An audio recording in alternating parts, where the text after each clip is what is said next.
Christmas on the Mountain, a Havoc in Wyoming Novella by Millie Copper. Prologue. Less than 6 months ago, the United States was attacked. We lost our basic utilities, government, and communication with the outside world. Our new world was suddenly filled with lawlessness. My husband was murdered by strangers before my eyes, as my daughters and I were kidnapped. We were saved from those monsters by Fred, who turned out to be a different kind of monster. After being rescued from Fred, we found ourselves in a new community, surrounded by strangers. As the community of Bakerville prepares to celebrate Christmas during the apocalypse, I struggle to find my place. Chapter 1. Thanksgiving. "Rochelle, don't you look lovely?" Pamela Cameron exclaims, wrapping me in a hug. I force myself not to stiffen. Pamela is a wonderful and kind woman, but I have trouble with people touching me. It didn't used to be this way. I used to be a hugger. But now, I pull back slightly and give her a warm smile. Thank you, and I hear congrats are in order. We're so excited for you all. Beaming, Pamela says, "She's absolutely perfect." Shelby is doing wonderful, and Grant is over the moon. We were so nervous, you know. Having a baby in our suddenly primitive world is a scary thing. Yes, it definitely is. We'd love to have you join us for the Thanksgiving meal. Can we, Mom? My almost 7-year-old daughter, Sherry, begs. I take a quick look around the former ski lodge that's currently being used as our dining room. It's also our one-room schoolhouse, meeting space, and anything else needed to accommodate our large group. There's room for us? I look inquiringly at Pamela. Of course. Especially since Shelby and Grant won't be here. We've already sent a meal over to them, along with those in the community who are staying home due to that nasty cold going around. Is anyone from your family sick? My older daughter, Carrie Ann, asks. She's recently taken an interest in medicine, asking community doctors Sam and Belinda if she can join the medical team. They've agreed that if she's still interested when she turns 14 in March, they'll take her on as an apprentice. They've given her independent reading to do in the meantime so she can begin her education and see if it's something she may have a passion for. While I'm happy she's finding something to pursue, I'm also concerned about how serious she is now. She's taking her studies to heart, which is good but so different from the girl she used to be.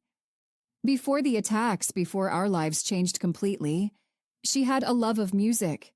She was learning piano and guitar, but her true love was singing. She was so passionate we helped her set up a studio in the attic, and she spent as much time as possible up there with her karaoke machine, keyboard, and guitar. She'd sing while doing the dishes, cleaning her room, even during homework. Her beautiful voice was a bright spot in our home. I haven't heard her sing, or even hum, since the day her dad was killed. We're all fine, Pamela says with a smile. I'm glad too. I'd worry about baby Hannah if any of us were sick.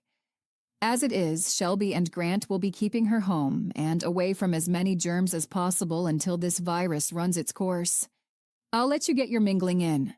See you at the table in a few minutes. As she walks away, Sherry says, "She's always so nice. I'm glad you go with the Hunters now so we can spend more time with them." The Camerons have been very generous, I say, biting my lip. When I first asked to be on the hunting crew, it was mainly so I could get out more. I'd spent months being cooped up in a house, and I really needed the fresh air and freedom roaming around the wilderness brings. I used to hunt with my husband, my real husband and father to my children, before the attacks happened and he was murdered, but never on the scale required for our survival.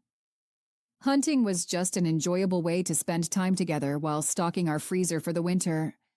Of course, with our small ranch, we had an almost endless supply of beef, but wild game was considered a treat. Now that we're living with the portion of the Bakerville community that moved to the mountain, We're fortunate to have not only beef, but plenty of elk, thanks to a local herd. Today's Thanksgiving meal will even feature turkey, a few wild ones harvested on the creek, and Pamela Cameron's domestic toms she brought with her when leaving her home outside of Prospect.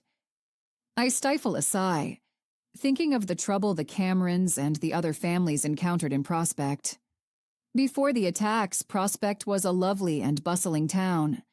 Not as touristy as Cody, its neighbor to the south, or Red Lodge, Montana, to the north, but it still had plenty of amenities and a down-home feel. Dale and I had many weekend getaways to Prospect due to its wonderful location at the edge of the mountains. The town was doing its best to band together until it was taken over by evil. As much as anyone, maybe even more, I understand the evil living in people's hearts. It was there before the attacks, but for many, simmering under the surface as people put on their day-to-day faces. When faced with adversity and a change in the rules, plus the lack of law enforcement only a phone call away, many let their evil out. The evil of men and women is what killed my husband. The evil is what brought me to Bakerville. Your hair is lovely, Sherry, I say as I gently run the brush through it. Dr. Kelly said so too. She beams. She says she thinks that the talks we have has been helping me not twist my hair. Do you want me to brush and braid your hair tonight after you finish with mine? I'd love that. Give me just a minute to finish your braid. I section and weave her hair before securing it with one of our precious rubber bands. There, all done. Now you sit on the floor, Sherry says in a very grown-up voice. And I'll sit behind you. We adjust our positions, and she begins to work the brush through my hair. Your color's too funny, Mom. All blonde on the ends and dark near the scalp. You should use scissors so it's the same. One lady is trading for haircuts.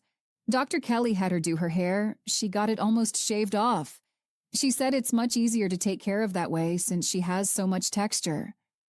I hold back a sigh. As much as I'd love a haircut, I have nothing to trade for it. Dr. Kelly was smart to cut her hair. Sylvia said she doesn't have the same problem with her hair as her mom does. I asked her after I saw Dr. Kelly's haircut. She says she has a combination of her mom's and dad's hair. I think her curls are pretty. I guess my hair is a combination of yours and dad's too. But I didn't get nice curls like Sylvia and her sister did.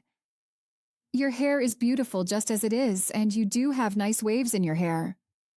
Just like mine. I guess, but they aren't curls. You're right about my hair needing some help.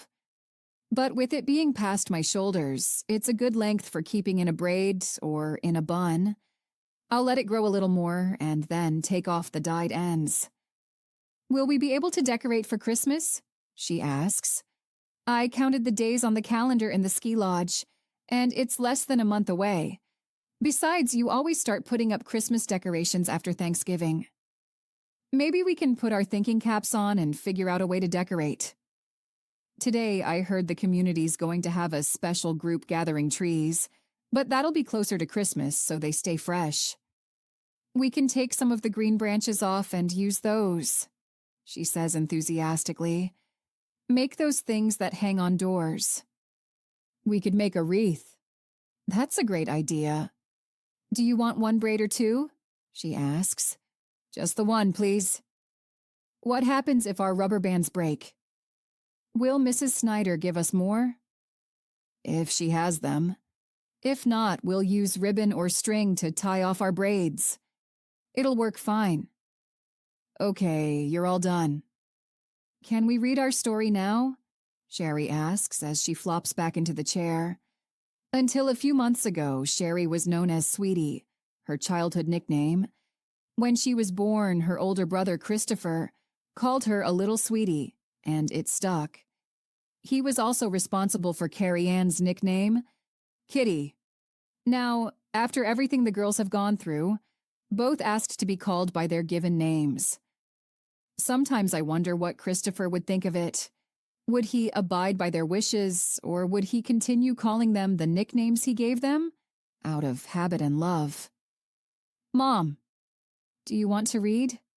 Sherry jolts me from my thoughts. I slowly get up off the floor and move to the love seat. Sure, yes. Are you liking the new story? I guess, but it's a little too much like the way we live, don't you think? I mean, Laura and Mary in a little cabin in the woods. It's like Carrie Ann and me in the cabin here in the woods. Except they lived all by themselves with no neighbors. And we live here at the old Dude Ranch and at the ski lodge with hundreds and hundreds of people. Hundreds and hundreds?